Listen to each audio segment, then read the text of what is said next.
व्यवस्था।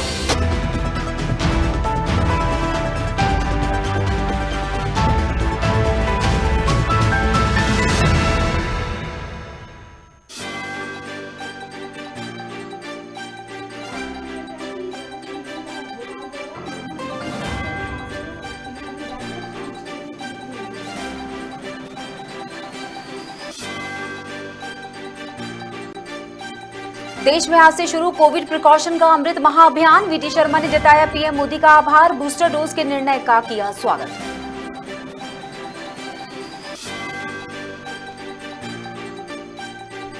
गृह मंत्री मिश्रा ने पूर्व सीएम कमलनाथ पर किया कटाक्ष। कहा, कमलनाथ ने विधायकों के माथे पर लगाया फॉर सेल का टैग। कमलनाथ विधायकों की सूची जारी करे।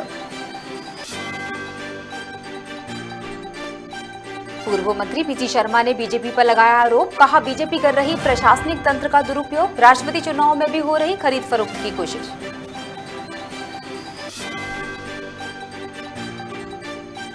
और शराब कारोबारी के ठिकानों पर आयकर विभाग का छापा। वंशिका कंस्ट्रक्शन, शुगर मिल और विधायक निवास पर मारा छापा। दस्तावेजों की जांच में जुटी आयकर की टीम।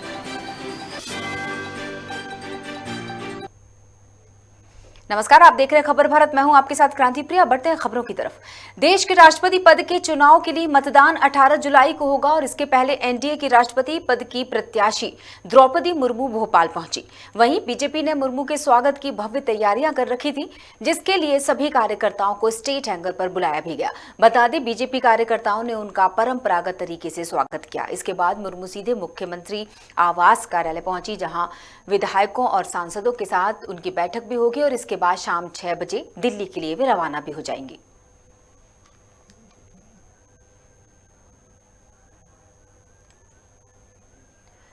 भाजपा प्रदेश अध्यक्ष वीटी शर्मा ने प्रधानमंत्री नरेंद्र मोदी के बूस्टर डोज के निर्णय का स्वागत किया और आभार जताया। साथ ही कहा कि राष्ट्रपति पद की उम्मीदवार द्रौपदी मुर्मू का स्टेट हैंगर पर स्वागत किया जाएगा, बल्कि स्वागत किया गया और उसके बाद अभी कार्यक्रम चल भी रहा है सीएम हाउस में। साथ ही देश का राष्ट्रपति आदिवासी समुदाय का हो, ये बात उन्होंने कही। ये एक ऐतिहासिक निर्णय होगा। राष्ट्रपति के चुनाव में कोई विप नहीं होता है। अपनी अंतरात्मा की आवाज सुनो, वो केवल एक दल में बंद कर नहीं रह सकती हैं।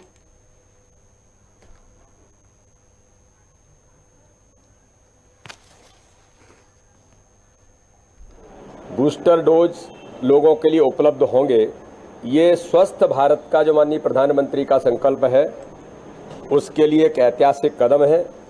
माननीय प्रधानमंत्री जी को मैं बहुत हृदय से उनका स्वागत करता हूं, बहुत बहुत अभिनंदन करता हूं कि इस प्रकार से उनका जो संकल्प है, उन्होंने आज 18+ से ऊपर के लिए बूस्टर डोज देकर के ऐतिहासिक कदम भारत के अंदर उठाया है।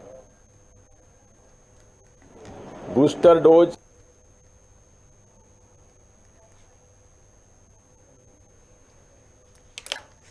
भोपाल से खबर हम आपको बता रहे थे, जहां वीटी शर्मा मीडिया से मुखातिब होते हुए तमाम बातें कह रहे थे। बूस्टर डोज के निर्णय को लेकर उन्होंने पीएम मोदी का आभार जताया, तो वहीं राष्ट्रपति प्रत्याशी मुर्मू को लेकर भी बातें कही। चलिए हम सीधे बात करेंगे। अधिक जानकारी के लिए हमारे साथ जुड़े हो खबर भारत के senior reporter Pradeep Talreja phone line पर। प्रदीप, क्या कहना चाहेंगे वीटी शर्मा की इस बात को लेकर भी, और इस वक्त जो चल रहा है माहौल सीएम हाउस में, एक ऊर्जावान माहौल बना हुआ है वहां।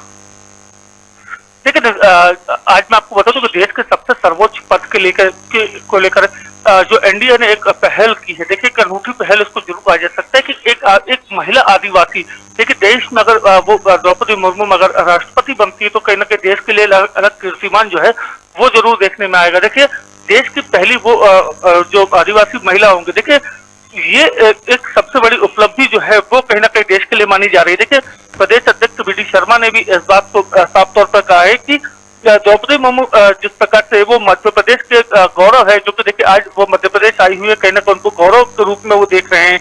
देखिए, जो लगातार परंपराओं की हम बात कर रहे थे, देखिए आदिवासी परंपरा जो रही है स्वागत के बेलों की, वो हमने देखी है। देखिए, तमाम कई चीजें जो है वो उन्होंने कही है। देखिए, अगर हम ताजा स्थिति की बात करें तो अभी लगातार बैठक जो है वो मुख्यमंत्री निवास पे चल रही है। कई तमाम बड़े दिग्गज नेता वहां पर मौजूद है, चाहे प्रहलाद पटेल हो, गोविंद भार्गव हो, नरोत्तम मिश्रा सहित तमाम बड़े जो नेता है वो यहाँ पर मौजूद है। और लगातार इस बात की कोशिश भी करते हुए देखा जा रहा है कि किसी भी प्रकार से कोई भी विधायक हो, चाहे सांसद हो, तो वो द्रौपदी मुर्मू को वोट में करने में कहीं पीछे रह न जाए।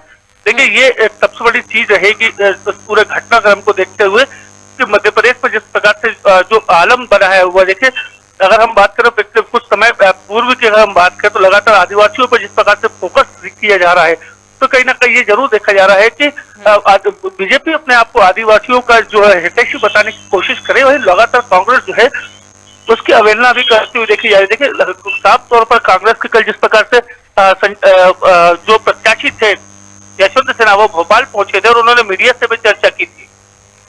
जी बिल्कुल प्रदीप, तो महत्वपूर्ण चीज अगर वीडी शर्मा की इस खबर पर हम चर्चा कर रहे हैं तो ये जानना भी जरूरी है कि उन्होंने प्रधानमंत्री नरेंद्र मोदी जो है उनके बूस्टर डोज के निर्णय का स्वागत किया। अब इन्हीं के एक और निर्णय की हम बात कर लेते हैं। पीएम मोदी की ही पहली पसंद, मोदी सरकार की पहली पसंद भी द्रौपदी मुर्मू ही कैंडिडेट मानी गई। तो इस तरह से देखा जाए तो बीजेपी शायद उत्साहित भी है और शायद इस निर्णय का पुरजोर जो स्वागत है कहना चाहिए कि वो किया है। देखिए निश्चित तौर पर ये जरूर कहा जा सकता है कि देखिए प्रदेश के अंदर ही देश के अंदर हमने जो स्थितियां देखी है कोरोना के संक्रमण के काल के समय में, देखिए पहला चरण हो दूसरे चरण का जो कोरोना काल आया वो काफी घातक जरूर साबित हुआ था। देखिए बहुत जल्द ही कोरोना को भगाने के लिए जिस प्रकार से वैक्सीनेशन तैयार की गई देश के अंदर में, और उस वैक्सीनेशन का प्रभाव ये देखने में आया कि तीसरी जो लहर आई उसमें जो संक्रमण की स्थिति थी वो काफी कम देखने में आई। देखिए लगातार जो हमने देखा है कि जिस प्रकार से यहाँ पर जो परिस्थितियां थी कहीं ना कहीं विपरीत जरूर देखने में। देखिए अब बूस्टर डोज की बात की जो बात हम लगातार कर रहे हैं, देखिए आज से जो 18+ के लोग हैं उनको बूस्टर डोज लगाने की जो शुरुआत है वो हो चुकी है। देखिए अगर राजधानी भोपाल की अगर बात करें तो लगभग 17 लाख से ज्यादा लोगों को ये बूस्टर डोज जो है वो लगने हैं। ऐसे में जो वीडी शर्मा ने खुद प्रधानमंत्री नरेंद्र मोदी की तारीफ की है। देखिए दूसरी ओर उलट जो हम अगर प्रधानमंत्री नरेंद्र मोदी की अगर इस घोषणा की करें कि जिस प्रकार से उन्होंने आदिवासी महिला को कहीं ना कहीं एक देश के सबसे सर्वोच्च पद पर ले जाने की जो सोच रखी है, कहीं ना कहीं उसके निर्णय का स्वागत को हालांकि बीजेपी समर्थित जो भी पार्टियां हैं चाहे बीजेपी खुद हो उन्होंने खुलकर इसका स्वागत किया है। देखिए सबसे बड़ी बात ये भी देखने में आएगी कि 2018 में प्रदेश के अंदर जब चुनाव हुए तो उसमें कहीं ना कहीं आदिवासी वोट बैंक जो था वो कांग्रेस की तरफ चला गया था। वापस बीजेपी उस वोट बैंक को लाने के लिए इस प्रकार की कवायद जो है वो जरूर देखी जाएगी। जी बिल्कुल, बने रहिए प्रदीप, क्योंकि कुछ और खबरें हैं जिन पर आपसे चर्चा करनी है दर्शकों के साथ। पहले वो खबरें हम साझा करेंगे। गृह मंत्री नरोत्तम मिश्रा से जुड़ी हुई खबर है, जहां गृह मंत्री मिश्रा ने खरीद फरोख्त के आरोप पर यह बात कही कि कमलनाथ ने इनको ट्रेनिंग नहीं दी। सभी अलग अलग भाव बता रहे हैं। सत्ता में थे तब कह रहे थे विधायक खरीदे जा रहे हैं, और कमलनाथ ने विधायकों के माथे पर फॉर सेल का जो टैग लगा दिया है। यशवंत सिन्हा ने भी कहलवा दिया। वहीं कहा कि कमलनाथ विधायकों की सूची जारी करे और प्रमाण दे। जब ये सत्ता में थे तब कह रहे थे हमारे विधायक खरीदे जा रहे हैं, विपक्ष में आ गए तब कहे जा रहे हैं। फॉर सेल का टैग लगा दिया कमलनाथ जी ने विधायकों के ऊपर। यशवंत सिन्हा जी से भी कहलवा दिया। भारतीय जनता पार्टी क्यों तोड़ेगी, क्यों खरीदेगी? हमारी प्रत्याशी 100% जीतने वाली हैं। यशवंत सिन्हा जी 100% हारने वाले हैं। ये दोनों बातें बिल्कुल स्पष्ट स्क्रीन पर दिख रही हैं। और जिस तरह से मिश्रा ने बात कही है, प्रदीप क्या कहना चाहेंगे? नरोत्तम मिश्रा ने बता दिया, मतलब एक तरह से ये जो उन पर बीजेपी पर जो कटाक्ष किया गया था उसका सीधा सीधा जवाब देते हुए नजर आए। जिस प्रकार हमने देखा कल जिस प्रकार से हुआ, देखिए यशवंत सिन्हा भोपाल में थे और लगातार पत्रकारों से चर्चा भी कर रहे थे। उन्होंने स्पष्ट इस बात को कहा कि एक विधायक है उमंग सिंगार जिन पर ये जो उमंग सिंगार ने इस बात को कहा था कि उनके पास ऑफर आया कि 50 लाख रुपए में वो अपना जो टिकट है, जो अपना मतदान है वो द्रौपदी मुर्मू के नाम पे करे। देखिए खबर भारत से उन्होंने चर्चा करते इस बात को उमंग सिंगार ने इस बात को खुद स्वीकार किया कि उनके पास जो बीजेपी के जिला अध्यक्ष है उन्होंने उन्हें फोन किया और फोन करके द्रौपदी मुर्मू के पक्ष में मतदान करने के लिए बात कही है। देखिए मामला तूल पकड़ना स्वाभाविक सी बात थी। देखिए बीजेपी लगातार हमलावर कल से ही बनी हुई थी कि अगर कोई प्रमाण है तो वो प्रस्तुत करे। देखिए आज गृह मंत्री नरोत्तम मिश्रा ने इस बात को साफ तौर पर जो है तो कमलनाथ पर हमला करते हुए कहा कि अगर कोई प्रमाण है तो वो लाके दे, तो हम उनके साथ खुद मामला दर्ज करवाने जाएंगे। देखिए ये तमाम बात जो है जो गृह मंत्री नरोत्तम मिश्रा ने कही है। देखिए सबसे बड़ी बात उन्होंने साफ हमला करते हुए ये भी कहा कमलनाथ के ऊपर कि कमलनाथ जी ने खुद जो है वो अपने विधायकों को ट्रेनिंग भी नहीं दी है, अलग अलग तरीके से अपने भाव बता रहे हैं। कोई विधायक जो है कितना कोई रेट लगा कोई बता रहा है, कोई विधायक कोई रेट बता रहा है। देखिए साफ तौर पर उन्होंने ये भी तक बात की कि कमलनाथ जी ने अपने विधायकों के माथे पर जो है वो सेल का टैग लगा दिया है। जी बिल्कुल, चलिए एक और खबर है जिस पर चर्चा करने वाले हैं। इस बार पूर्व मंत्री पीसी शर्मा जो है उनसे जुड़ी हुई खबर है, हम चर्चा करेंगे, लेकिन दर्शकों को पहले वो शब्द बता दें कि उन्होंने बयान देते हुए क्या कहा। तो पूर्व मंत्री पीसी शर्मा ने बयान देते हुए कहा कि टीकमगढ़ में नगर पालिका के चुनाव में भाजपा विधायक फर्जी मतदान करवा रहे थे। कांग्रेस कार्यकर्ताओं ने जब उन्हें रोका तो विवाद हो गया। इसके बाद पूर्व मंत्री यादवेंद्र सिंह और उनके पुत्र पर 307 के तहत मामला दर्ज करवाया गया। इंदौर में कांग्रेस के प्रत्याशी पर भाजपा के दबाव में फर्जी तरीके से 307 का मामला दर्ज करवाया गया। बीना में भी कांग्रेस प्रवक्ता को जबरदस्ती गिरफ्तार कर थाने में बिठा दिया गया। चुनाव में भाजपा ने खुलेआम आचार संहिता का उल्लंघन किया, सरकारी तंत्र का दुरुपयोग किया, फिर भी भाजपा हार रही है। राष्ट्रपति चुनाव में भी भाजपा कांग्रेस विधायकों की खरीद फरोख्त की कोशिश कर रही है। देखिए, बीजेपी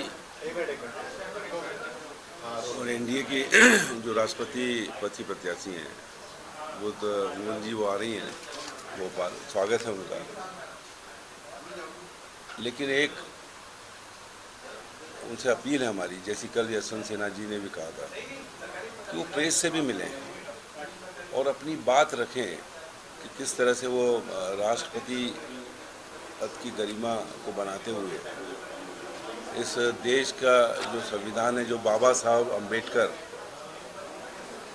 के नेतृत्व में लिखा गया, जो लाखों स्वतंत्रता संग्राम सेनानियों के बलिदान के बाद ये संविधान बना है, उस संविधान के अनुरूप उसकी रक्षा वो कैसे करेंगी, किस तरह से प्रदेश मध्य प्रदेश और देश के आदिवासी बाहुल जो क्षेत्र हैं उनका संरक्षण कैसे करेंगे, ये सब चीज़ों को उनको मीडिया से शेयर करना चाहिए।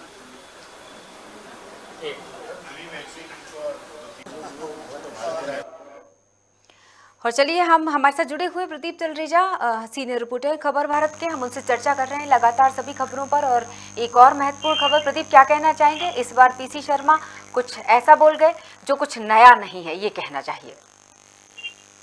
देखिए निश्चित तौर पर आज जिस प्रकार से पीसी शर्मा ने सुबह प्रेस ब्रीफिंग के दौरान ये बातें कही हैं, देखिए तमाम बड़ी बातें जो हैं वो लगातार कांग्रेस की तरफ से कही जा रही है कि ये बातें कोई नई नहीं है। देखिए चुनाव आता है, चुनाव के दौरान में पक्ष विपक्ष के पास से इस प्रकार की चीजें होना स्वाभाविक सी बात है। देखिए जिस प्रकार से आज फिर पीसी शर्मा ने जो है वो सरकार पर नगर निगम चुनावों के अंदर में धन बल, प्रशासनिक तंत्र और पैसे का दुरुपयोग करने की बात जो है वो आज कही है। देखिए तमाम बातें जो वो कहते हुए नजर आ रहे हैं। देखिए टीकमगढ़ में जिस प्रकार से हमने देखा है कि मतदान के दौरान में कुछ झड़प जरूर हुई थी। देखिए कांग्रेस के विधायक यादवेंद्र सिंह की अगर बात करें तो उन पर भी जो मुकदमा दर्ज करवाया गया है उसका भी उन्होंने कहा कि तमाम कई मामले ऐसे थे जहां पर पीसी शर्मा ने उन बातों का उल्लेख किया और साफ तौर पर इस बात को दर्शाने की कोशिश की है कि भारतीय जनता पार्टी जो है प्रदेश के अंदर वो धनबल और पुलिस तंत्र और पैसे के बल पे चुनाव जीतना चाहती है। लेकिन चुनाव जो है वो आम आदमी ने कांग्रेस के प्रति मतदान किया है, ये उनका आत्मविश्वास है जो इस बात को कहते नजर आ रहे हैं कि कांग्रेस जो है वो कहीं ना कहीं जीत रही है चुनाव को। लेकिन दरअसल देखिए मतदान में भविष्य तय है। देखिए 17 तारीख और 20 तारीख को जो मतगणना होगी उसमें जो मतदान हुए हैं उस मतदान के अनुसार जिसके भाग्य में जो फैसला जनता ने किया है वो जनता उस फैसले को लेकर के सामने आएगी। बिल्कुल, तो जिस तरह से बस ये वार पलटवार यही दौर चल रहा है फिलहाल तो पक्ष और विपक्ष में, और ये जरूरी होगा कि किसी निर्णय पर पहुंचना बहुत जरूरी होता है। लेकिन मुझे लगता है पक्ष और विपक्ष में तालमेल शायद ही कभी बैठ पाए। देखिए निश्चित तौर पर जब एक तरफ जहां पक्ष होता है दूसरी तरफ विपक्ष होता है। देखिए सिक्के के दो पहलू है, पक्ष और विपक्ष। देखिए जैसे सिक्के को एक पहलू को दोनों एक साथ में नहीं रखा जा सकता, उसी प्रकार सत्ता और विपक्ष को दोनों को हमेशा ही एक साथ नहीं देखा जा सकता। लेकिन तमाम कई ऐसी चीजें होती हैं जहां हमने देखा है कि जो सब माहौल किसी भी समय का हो, देखिए कई तमाम चीजें घटनाक्रम होती हैं, देखिए सबको साथ मिलकर एक उस प्रदेश को चलाना चाहिए। साथ साथ ये जरूर सुनिश्चित करना चाहिए कि जो प्रदेश के हालात हैं इस समय वो कैसे दुरुस्त हो। देखिए चाहे बात महंगाई की हो, भ्रष्टाचार की हो या आम आदमी को मिलने वाली सुख सुविधाओं की हो, देखिए उस पर बात न करते हुए आपसी कहीं ना कहीं मतभेदों को लेकर दोनों ही दल चल रहे हैं, और ऐसे में जो नुकसान है वो कहीं ना कहीं आम जनता का जरूर होता है। देखिए सत्ता के साथ विपक्ष को भी कहीं ना कहीं अपनी भूमिका जो है वो निभानी पड़ेगी, जिससे कहीं ना कहीं आने वाले समय में आम जनता को उसकी राहत मिल सके। बिल्कुल। और जिस तरह से अगर राष्ट्रपति चुनाव की हम बात करें, उन्होंने ये बात भी कही कि राष्ट्रपति चुनाव में भी भाजपा कांग्रेस विधायकों की खरीद फरोख्त की कोशिश कर रही है, तो सीधा सीधा ये इल्जाम, और ये देखा जाए कि अगर द्रौपदी मुर्मू चुनकर आती हैं तो मानकर चलिए कि ये चुनाव भी शायद एक सवालिया निशान के साथ बाहर आए। देखिए 18 तारीख को मतदान जो है वो होना है देश भर के अंदर। देखिए अब कांग्रेस से लगातार हम अगर बात करें तो कांग्रेस में कल हमने देखा कि उमंग सिंगार जो कि पूर्व विधायक माफ कीजिएगा पूर्व मंत्री भी हैं और वर्तमान में वो विधायक भी है। देखिए पासीलाल मीणा जिन्होंने भी कल भी खबरवार से बात करके इस बात को कहा था कि उनको जो है वो आदिवासियों से जो हितैषी जो पार्टी अपने आप को बता रहे हैं उनमें मतदान करने की बात जो है वो देखी जा रही है। देखिए लगातार आरोप उनकी तरफ से लगे थे कि बीजेपी के द्वारा उनको प्रलोभन दिया जा रहा है, लेकिन इस पूरे मामले को लेकर जिस प्रकार से इससे जो परिणाम हैं वो आने वाले समय में तय करेंगे। लेकिन जिस प्रकार से खरीद फरोख्त की जो बात निकल के आ रही है, आखिर इस पूरे मामले में सच्चाई क्या है? अगर कोई प्रमाण है तो प्रमाण क्यों नहीं प्रस्तुत किए जा रहे हैं, ये एक बड़ा सवाल है। जी बिल्कुल। चलिए, बहुत बहुत शुक्रिया प्रदीप जुड़े रहने के लिए।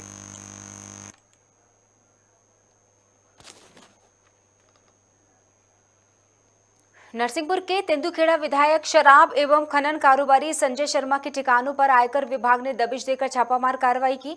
तेंदुखेड़ा के राजमार्ग स्थित Vanshika construction, Vanshika sugar mill, विधायक निवास सहित अन्य जगह पर भी छापा मारा गया।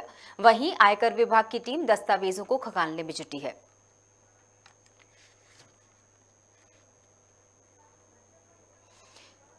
जोबट नगर में निःशुल्क आरोग्यम केंद्र का शुभारंभ किया गया, जिसमें बगैर इंजेक्शन, बगैर ऑपरेशन और बगैर साइड इफेक्ट के थेरेपी उपचार शुरू हुआ। पहले दिन बड़ी संख्या में मरीज पहुंचे और लाभ लिया। बता दें, जोबट नगर के मुख्य बाजार में इस निःशुल्क थेरेपी आरोग्य केंद्र का शुभारंभ किया गया है।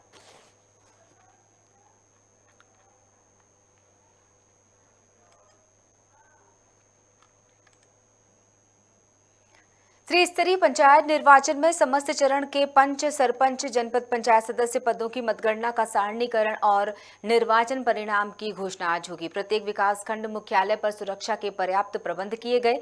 सभी स्थानों पर संबंधित अनुविभागीय अधिकारी, राजस्व, तहसीलदार, मुख्य कार्यपालन अधिकारी, जनपद पंचायत के द्वारा सारणीकरण स्थल पर व्यापक प्रबंध और निरीक्षण करते हुए व्यवस्थाएं सुनिश्चित की गई। वहीं कलेक्टर राघवेंद्र सिंह ने बताया, जिला पंचायत सदस्य का सारणीकरण कलेक्ट्रेट कार्यालय में होगा।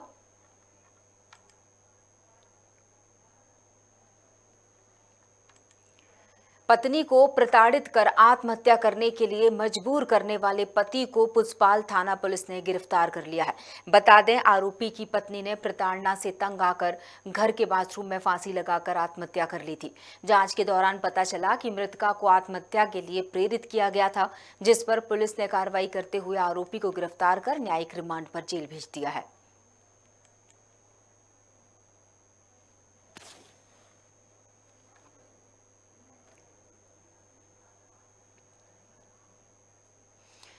जिले के दूरस्थ क्षेत्र बिहारपुर चांदनी के रक्सगंडा जलप्रपात से लगे हिरंड नदी में नाव पलटने से एक ग्रामीण डूब गया।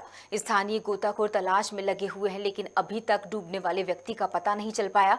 आज सुबह रेहंड नदी जो है उसमें कुबेरपुर का ग्रामीण नदी में नाव लेकर मछली मारने गया था। नदी के उफान होने की वजह से उसकी नाव डगमगा गई और वो नाव सहित नदी में डूब गया। पूरी घटना वहां मौजूद अन्य मछुआरों ने देखी और उसे बचाने की कोशिश भी की गई, लेकिन नाकामयाब रहे।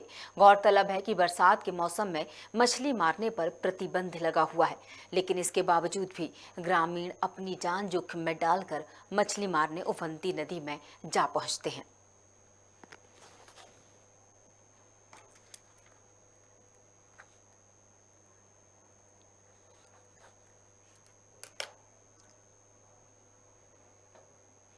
और जैसा कि हमने खबर में आपको बताया कि मछुआरे मना करने के बावजूद ऐसी जगह पर पहुंचते हैं, तो स्पष्ट है कि रोजी रोटी का जो संकट होता है वो मजबूर कर देता है आपको अपनी जान को जोखिम में डालने के लिए। लेकिन क्या कोई दूसरा विकल्प नहीं हो सकता कि उनकी जान भी बच जाए और वो भूखे भी ना रहें?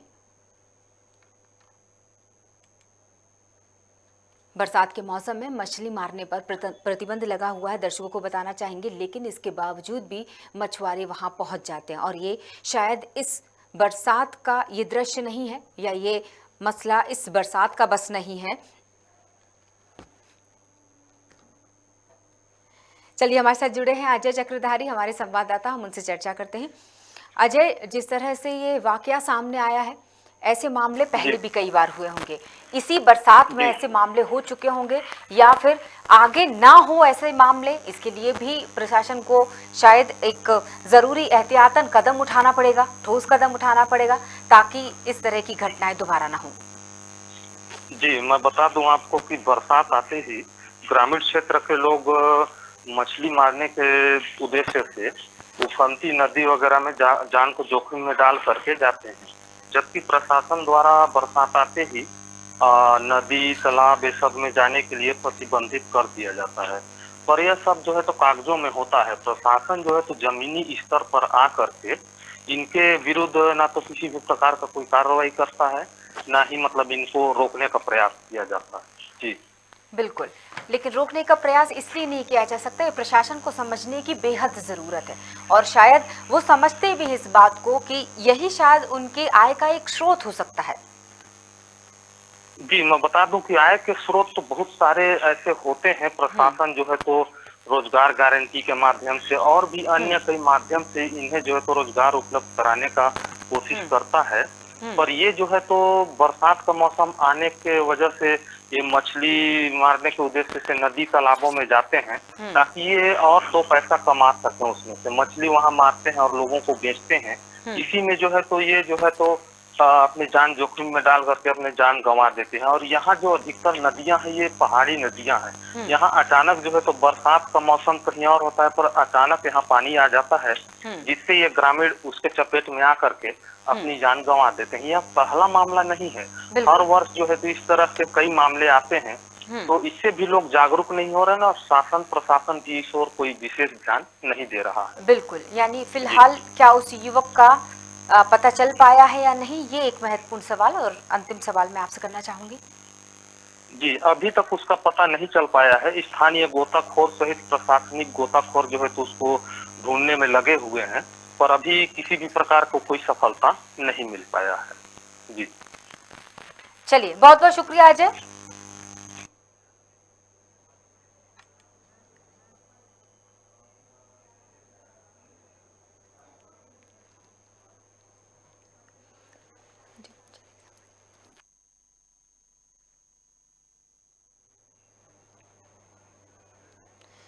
सुकमा में लगातार हो रही बारिश से कई गांव टापू में तब्दील हो गए। दरअसल दक्षिण बस्तर के सटे राज्य उड़ीसा, तेलंगाना और आंध्र प्रदेश में भारी बारिश हो रही है, जिसके चलते गोदावरी, शबरी और इंद्रावती नदी का जलस्तर खतरे के निशान के करीब पहुंच गया है और क्षेत्र के छोटे बड़े सभी नदी नाले उफान पर हैं। वहीं बाढ़ से सबसे ज्यादा बुरी हालत जो है वो आंध्र प्रदेश और सुकमा जिले की है।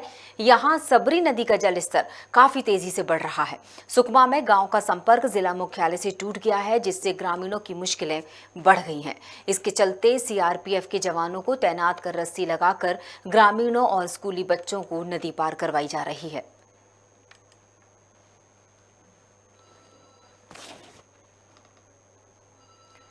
रतलाम विधानसभा की जिला पंचायत और जनपद पंचायत की सीटों पर भाजपा के सदस्य निर्वाचित होने पर प्रशासन के द्वारा संबंधित अभ्यर्थियों प्रमाण पत्र दिए गए उनको, और वहीं प्रमाण पत्र प्राप्त होने के बाद सभी विजय प्रत्याशी विधायक मकवाना के निवास पहुंचे।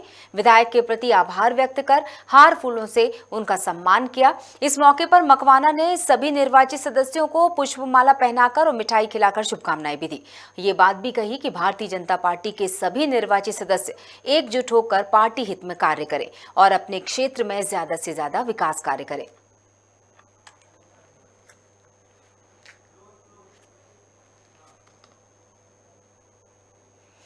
और फिलहाल के लिए बुलेटिन में इतना ही। जुड़े रहिए खबर भारत के साथ। नमस्कार।